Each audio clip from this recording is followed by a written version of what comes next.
Yo, check it out, it's Raekwon the Chef, rockin' with Akira The Don, you heard? You know what it is, man. All real shit, Ray,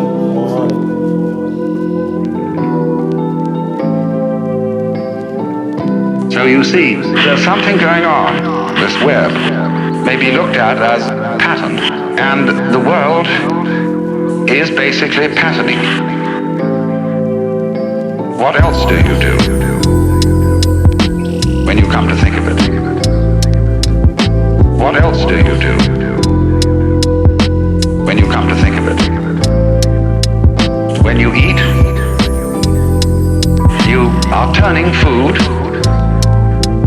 into the pattern of your skeleton, your muscles, and your nervous system. That's a pattern. And you say, you see basically hooray for that pattern. That's a pattern. And you say, you see basically hooray for that pattern. But then you want other patterns. You like to look through a microscope and see the patterns that exist in the small world and see the patterns. You like to look through a kaleidoscope or a teleidoscope and see the patterns. You like to have paintings around and see the patterns. You like to watch the water play and see the patterns. You want to watch the birds go and the clouds and all that. Fascinating patterns. And that really doesn't it seem to be the point? I mean, what do you do when you're very rich? Let's take some rascal of ancient times who became very rich by all sorts of skullduggery and warfare and so on. He got himself a suit of armor, a beautiful sword. And he had the armorer make the most intricate patterns, arabesques of inlaid gold on the steel. Why? Because it's, as they say among the Pennsylvania Dutch, it's for nice. It's a great thing to have all that jazz. And that's what we go for.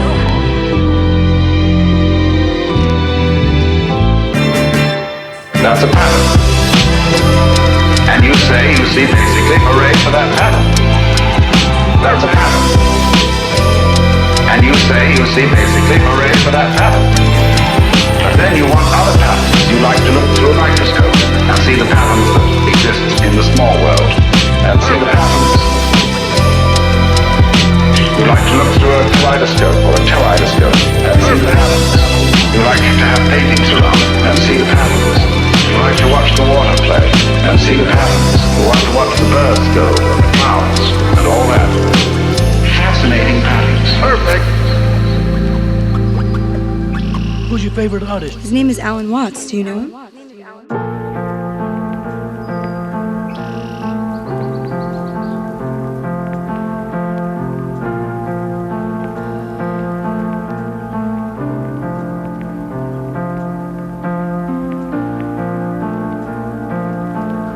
We have specialized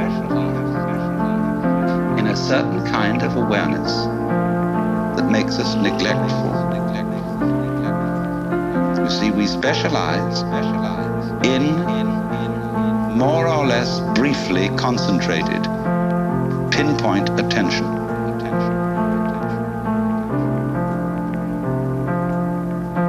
We look at this and we look at that, and we select from all the things we might possibly be aware of, only certain things. And as a result of that, we leave out of our everyday consciousness one amazing beauty of experience that we never see at all. And on the other hand, the very deep thing, the sense of our basic identity, unity with, oneness with the total process of being. See, because we are staring, as it were, at certain features of the landscape, we don't see the background.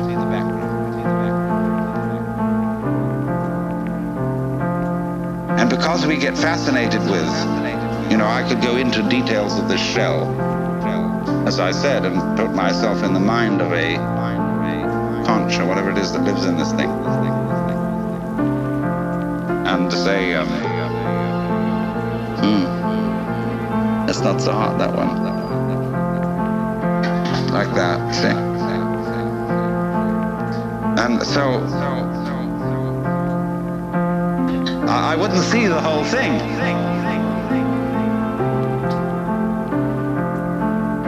But when I look at it like this, when anybody looks at it like that, we say, oh my God, isn't that gorgeous?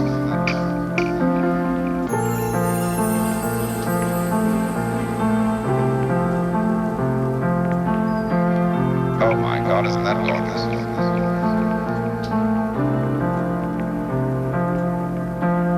Oh my God, isn't that gorgeous?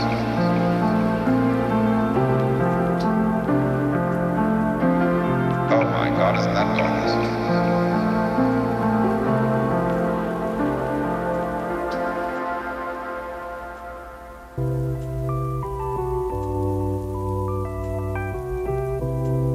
MEANINGWAVE. Life is as kind as you let it be.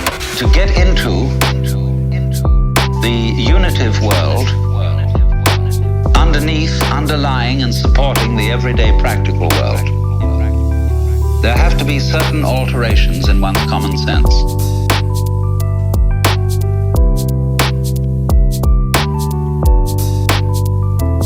Now, there are certain ideas, and beyond these ideas, certain feelings that are difficult to get across, not because they're intellectually complicated, not at all because of that, but because they're unfamiliar. They're strange. We haven't been brought up to accommodate. In exactly the same way that in past times, people knew that the planets were supported in the sky because they were embedded in spheres of crystal. And if they weren't embedded in spheres of crystal, and of course you could see them because you could see through them, they would fall down on the earth. And now when astronomers finally suggested that there were no crystal spheres, people felt unbelievably insecure. See? They had a terrible time assimilating this idea.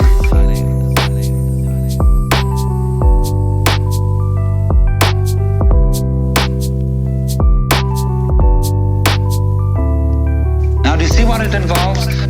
To assimilate a really new idea, you have to do quite a flip. For example, there's some people whose number systems only account for quantities.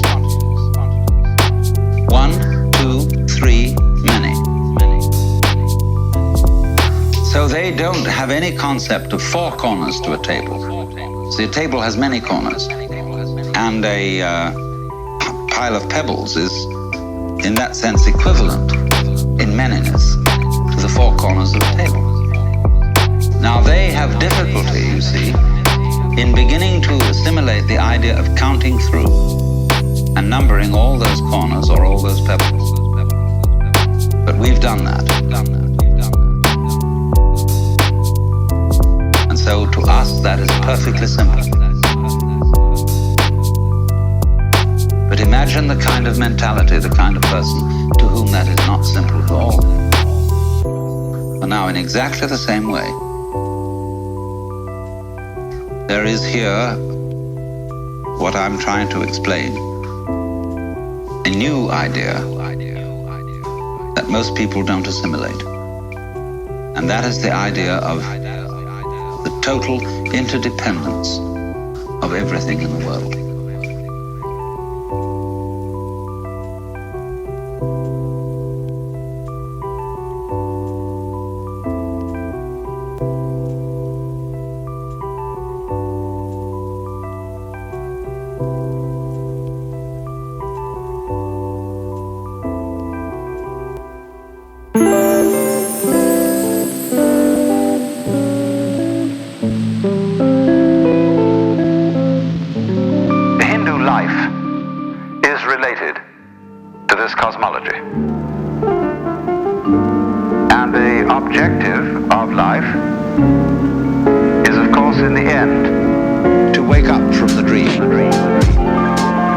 when you've had enough.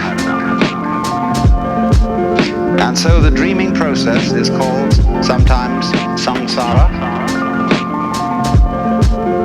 Samsara is the round, the rat race.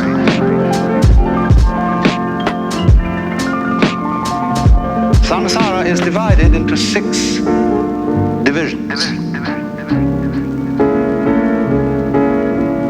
This is the world of the Deva. This is the same root from which we get both divine and devil. But Deva means angel. The highest and most successful beings in the universe. And so opposite, this is the world of Naraka, who are the most unsuccessful.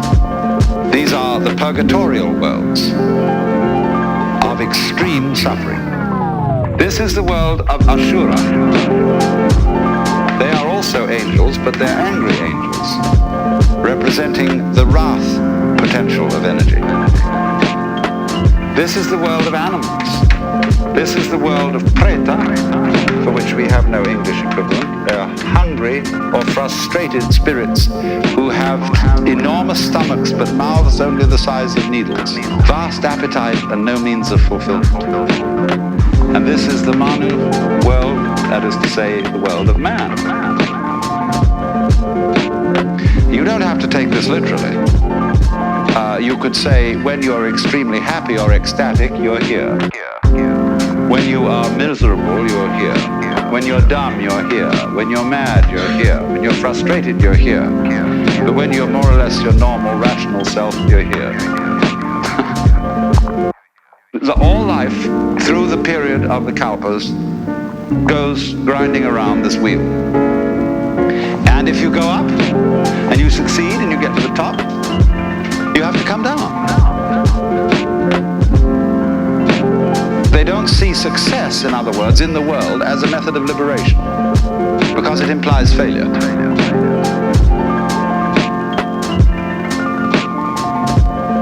But the idea of liberation, which is called moksha, is the ideal of Hindu life. Wake up, it's a dream. So, let's look at this thing from another point of view, which you will at first think highly depressing. Let's supposing we can't do anything to change ourselves. Suppose we're stuck with it. Now that is the worst thing an American audience can hear. There's no way of improving yourself, because every kind of culture in this country is dedicated to self-improvement. Just take jogging, that deplorable practice. It's a very nice thing to run and to go dancing across the hills at a fast speed. But these joggers are shaking their bones, rattling their brains, running on their heels.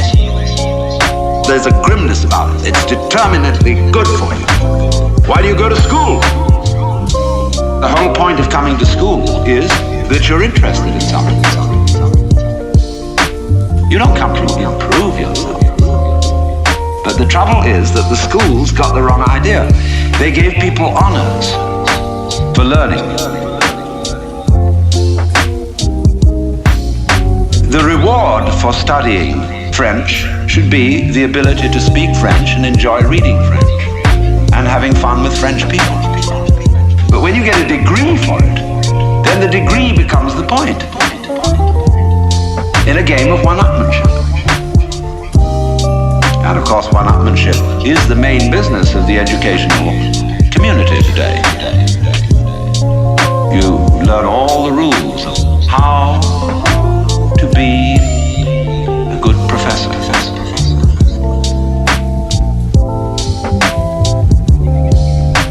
How to be a good professor.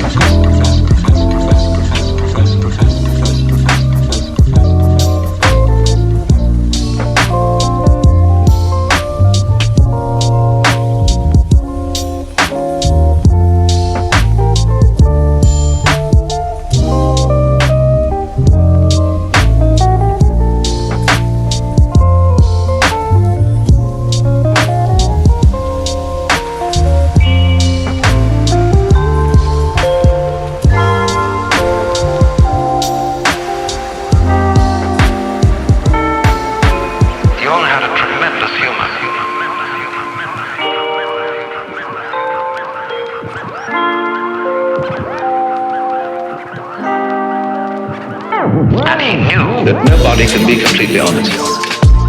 You will try and have a great deal of success exploring your motivation, your dark, unconscious depths, that nobody can be completely honest. You will try and have a great deal of success, but there will be a certain point at which you will say, well, I've had enough of that. Do you see how, in a strange way, there's a certain sanity in that? When a person indulges in a certain kind of duplicity, of deception, there is something, you all laughed when I said that, there was something humorous about it. And this humor is a very funny thing. Basically, humor is an attitude of laughter about oneself. There is malicious humor, which is laughing at other people. But real deep humor is laughter at oneself. Now, why fundamentally do you laugh about yourself? What makes you laugh about yourself? Isn't it because you know that there is a big difference between what goes on the outside and what goes on the inside? That if I hint, you see, that your inside is the opposite of your outside, it makes people laugh. If I don't do it unkindly. If I get up in the attitude of a preacher and say, you're a bunch of miserable sinners and you ought to be different, nobody laughs. But if I say, well, after all, boys will be boys and girls will be girls, and we all know, then people laugh.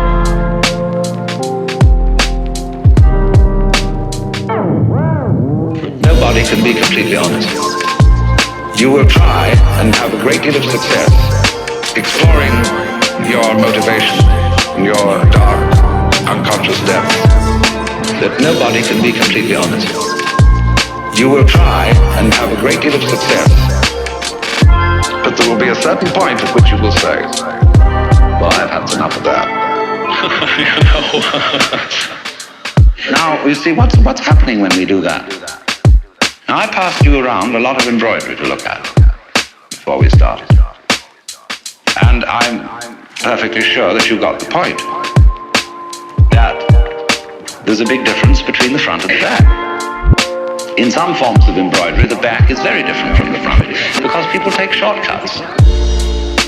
In the front, everything is orderly, and it is supposed to be kind of messy on the back side. See, which side will you wear? You've got to be sure you get the front in the front, have the back in the back. The back has all the little tricks in it, all the shortcuts, all the lowdown that people don't acknowledge. And it's exactly the same with the way we live. You know, like sweeping the dust under the carpet in a hurry just before the guests come. I mean, we do ever so many things like that. And if you don't do it, if you don't think you do it, and you think, well, really, my embroidery is the same on both sides, see? Well, you're deceiving yourself. Because what you're doing is you're taking the shortcuts in another dimension, which you're keeping out of consciousness. Everybody takes the shortcuts. Everybody plays tricks. Everybody has in himself an element of duplicity, of deception. Because you see, from this point of view that I'm discussing, where the web is the trap, to be is to deceive. Nobody can be completely honest. You will try and have a great deal of success exploring your motivation, your dark, unconscious depths, that nobody can be completely honest. You will try and have a great deal of success, but there will be a certain point at which you will say, well, I've had enough of that.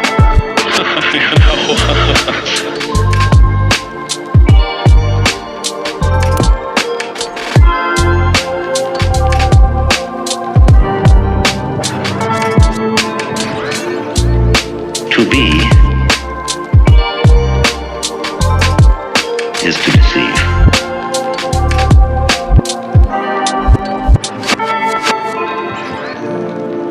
To be is to deceive.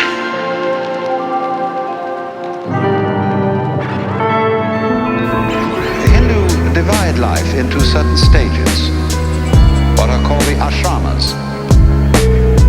The first is called brahmacharya, the second grihastha, and the third vanaprastha. Brahmacharya means the stage of the student, the apprenticeship. Grihastha, the stage of the householder. And vanaprastha, the stage of the forest dweller. This is related to cultural history of early India. Before we have agrarian communities, we have a hunting culture, which is on the move. In a hunting culture, every male knows the whole culture. There is no division of labor. And the holy man of the hunting culture is, of course, called a shaman. A shaman is a realized man, a man who knows the inner secret. He's seen through the game. And he finds it by going away alone into the forest and cutting himself off from the tribe. That is to say, from social conditioning. And he goes maybe for a long period into the forest and comes back. He's found out who he is. And he sure isn't who he was told he was. But as hunting cultures settle into agrarian patterns of life, what do? They build a village. And around the village they set up a stockade, which is known as the pale. And the village is always, of course, standing at crossroads. And there you get in an agrarian society a division of labor. And the division of labor comprises four. In medieval Europe, we call them lords spiritual, lords temporal, commons, and serfs. In India, they are Brahmins, Kshatriya, that means fighters, Vaishya, merchants, traders, Shudra, laborers. So you've got the priests, the warriors, the merchants, and the laborers. Division of labor. The four sections of town. So the four basic castes. So when you are born into a caste, and your duty as a grihastha or householder is to fulfill your caste function and to bring up a family. When you've done that, you go back to the forest, back to the hunting culture, and you drop your role, and you become nobody. A shaman again. So a Hindu calls one who does this a shramana, which is of course the same word as shaman. And the Chinese call him a xia. A shaman is an immortal. Why immortal? Because it's only the role that's mortal. The big front, the persona. The one who you really are, the common man, that is to say the man who is common to us all, which you could call the son of man. That's the real self. That's the guy who's putting on the big act. And of course he has no name. Nobody can put the finger on it. Because you can't touch the tip of the finger with the tip of the finger. It's a beautiful day to be alive. We give thanks to the ancestors for the miracle they bequeathed us. We vow to not squander this hitherto unimaginable opportunity. MEANINGWAVE. There is no hope in time. Everything is going to get worse in time. Because as you know, it does. We all fall apart in the end. Everything falls apart. Institutions, buildings, nations, it all That's an awfully pessimistic philosophy. Well, is it? Well, is it? I would rather say that the people who have hope in the future are the miserable people. Because they're like donkeys, chasing carrots that are dangled before their noses from sticks attached to their collars. And they pursue in vain, always hoping that tomorrow will be the great thing. The great thing. The great thing. Always hoping that tomorrow will be the great thing. The great thing. The great thing. And therefore incapable of enjoying themselves today. People who live for the future never get there. Because when their plans mature, they're not there to enjoy them. They're the sort of people who spend their lives saving for their old age, and trying to teach their children to do the same thing. Always hoping that tomorrow will be the great thing. The great thing. The great thing. Always hoping that tomorrow will be the great thing. The great thing. The great thing. And therefore incapable of enjoying themselves today.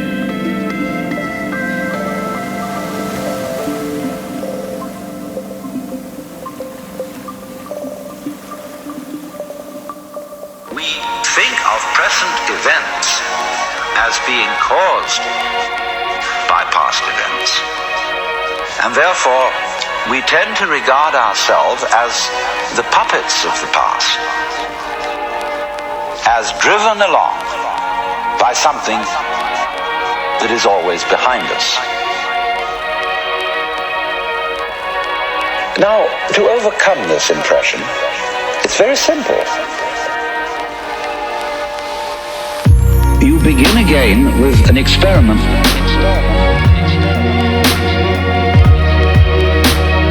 Approach the world through your ears. If you shut your eyes and make contact with reality purely with your ears, and you will realize that the sounds you are hearing are all coming out of silence. You hear, and it fades away. Fades, and finally disappears.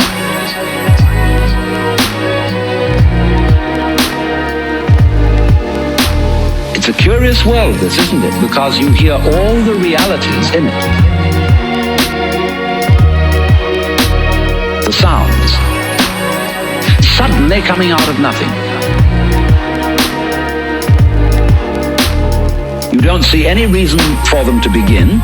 They just appear, and then they echo away through the corridors of the mind,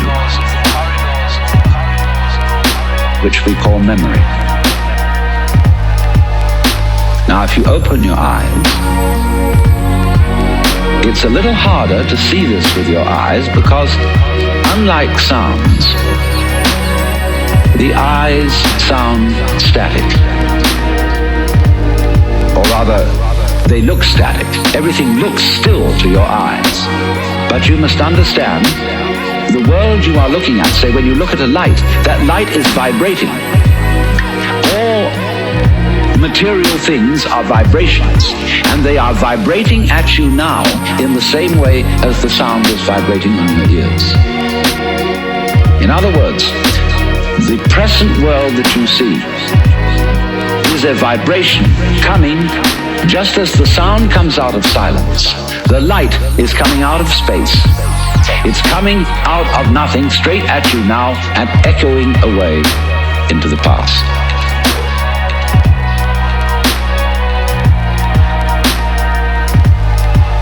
So the course of time is really very much like the course of a ship in the ocean.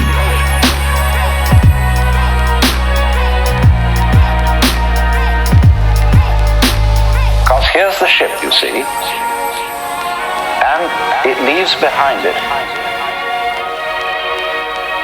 a wake.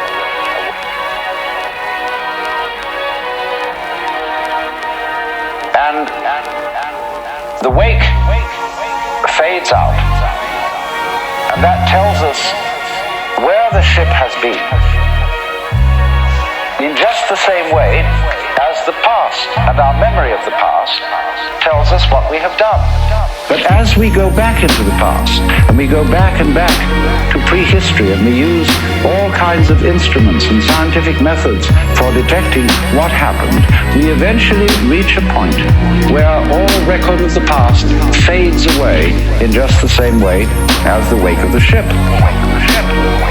Now, the important thing to remember in this illustration is that the wake doesn't drive the ship.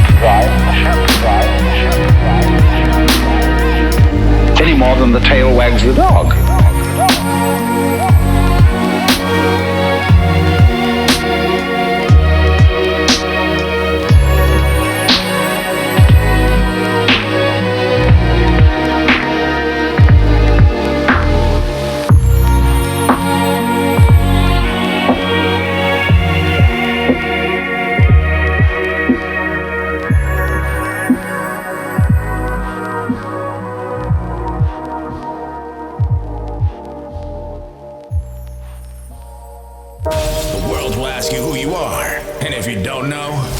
Tell you, programmer be programmed. Meaningwave. Watch your own brain.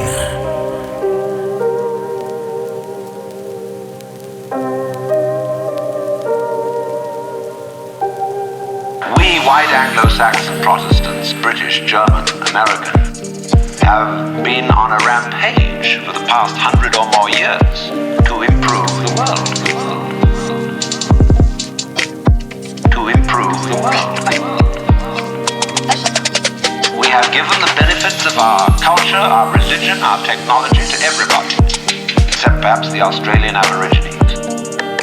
And we have insisted that they receive the benefits of our culture, even our political styles, our democracy. You had better be democratic, or we shoot you. And having conferred these blessings all over the place, we wonder why everybody hates us. See, because sometimes doing good to others, and even doing good to oneself, is amazingly destructive, because it's full of conceit.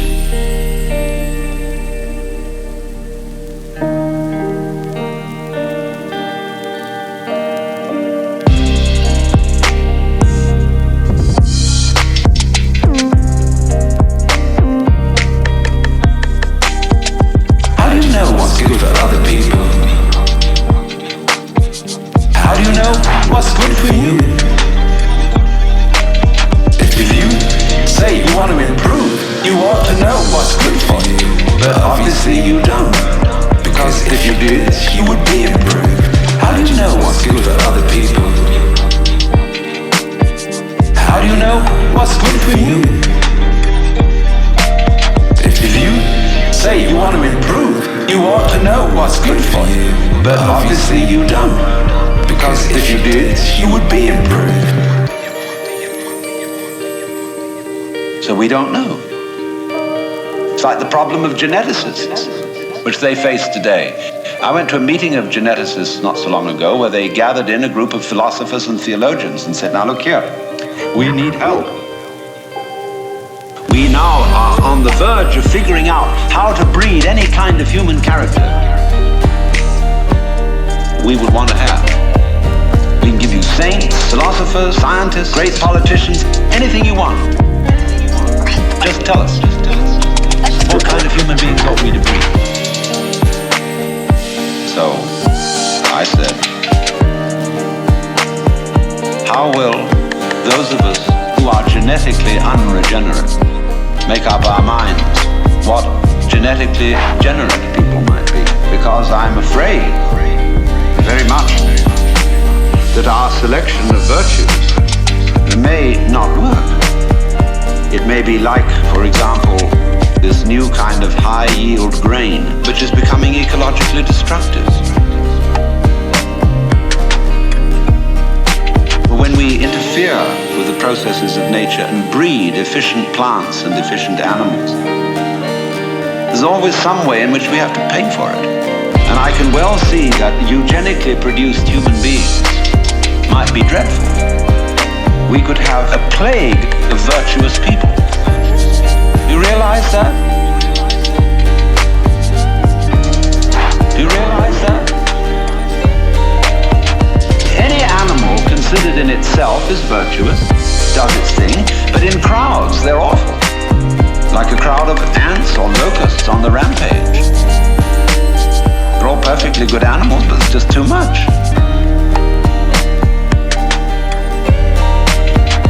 I could imagine a perfectly pestiferous mass of 1 million saints. How do you know what's good for other people? How do you know what's good for you? If you say you want to improve, you ought to know what's good for you. But obviously you don't. Because if you did, you would be improved. How do you know what's good for other people? How do you know what's good for you? If you say you want to improve, you ought to know what's good for you. But obviously you don't. Because if you did, you would be improved.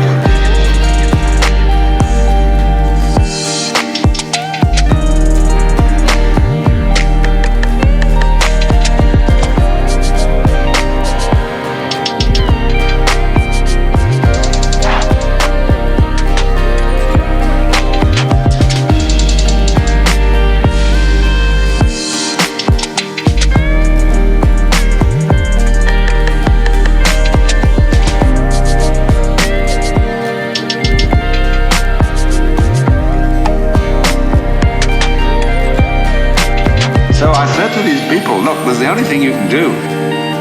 Just be sure that a vast variety of human beings is maintained. Don't please breed us down to a few excellent types. Excellent for what? Excellent for what? We never know how circumstances are going to change and how our need for different kinds of people changes.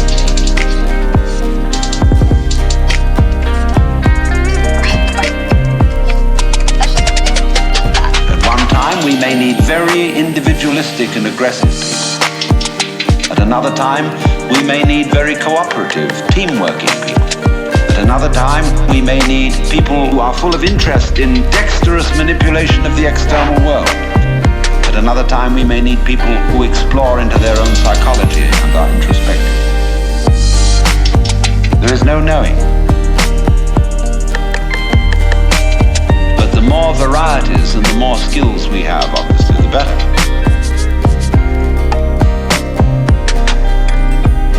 So you see, here again, the problem comes out in genetics. We do not really know how to interfere with the way the world is.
Because music is everything.